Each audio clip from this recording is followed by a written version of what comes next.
Perkenalkan, nama saya Evi Santiana. Saya merupakan mahasiswi Fakultas Psikologi angkatan 2019 di Universitas Kristen Krida Wacana.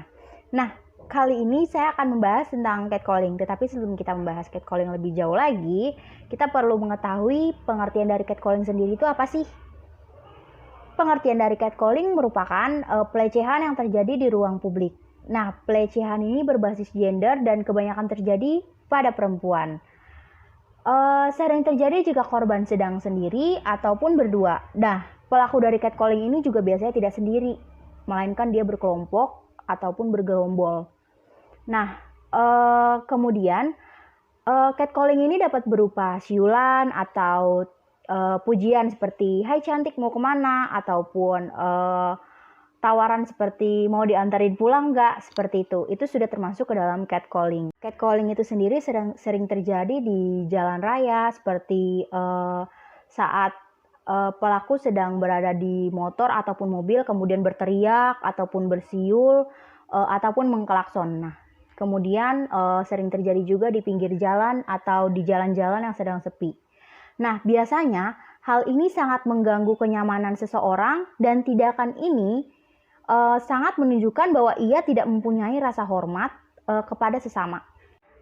Di Indonesia, kasus ini tidak hanya terjadi di jalan raya saja, tetapi kasus ini banyak juga terjadi di transportasi seperti di kereta api atau di Transjakarta ataupun lingkungan kerja, bahkan lingkungan sekolah pun bisa saja terjadi. Kesalahan dari catcalling ini juga sudah semakin merajalela karena sampai saat ini belum ada hukum yang tegas dalam menangani kasus ini, dan juga para pelaku dari catcalling belum memiliki kesadaran, bahkan minimnya kesadaran akan tindakannya yang tidak seharusnya dilakukan.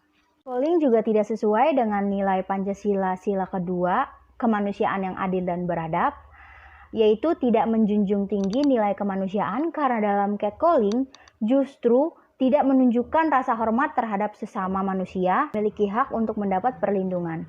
Nah, tetapi dalam catcalling justru sebaliknya, tindakan tersebut membuat korban merasa tidak aman dan bahkan merasa terancam. Catcalling itu sendiri juga sering terjadi pada perempuan, dan banyak orang mengatakan jika catcalling terjadi karena perempuan tersebut memakai pakaian yang terlalu terbuka ataupun terlalu ketat.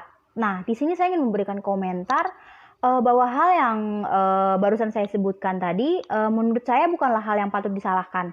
Karena dimana bukan hanya perempuan yang memakai pakaian ketat saja yang dapat terkena catcalling, tetapi justru perempuan yang tidak memakai pakaian ketat dan bahkan dapat dikatakan memakai pakaian tertutup, itu juga dapat mengalami catcalling.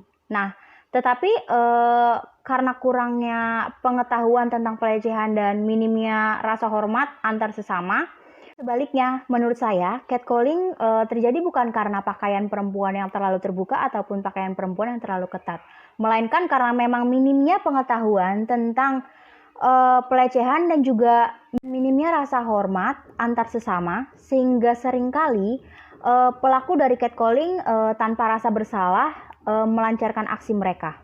Saya ingin mengajak kepada kita semua, terutama pada para perempuan, untuk sebisa mungkin tidak berpergian sendirian, karena itu sangat bahaya, apalagi jika kita bepergian pada malam hari dan kita pergi seorang diri. Sebisa mungkin ajaklah teman ataupun orang tua kita untuk menemani kita saat kita bepergian keluar.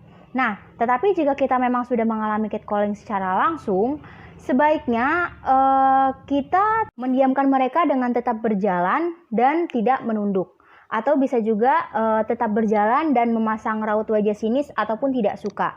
Nah, tetapi jika memang pelaku catcalling ini sudah semakin berani untuk menyentuh kita, kita harus melakukan tindakan lain seperti berteriak ataupun mengambil benda apapun yang dapat memukul pelaku sebagai upaya dari menyelamatkan diri kita sendiri.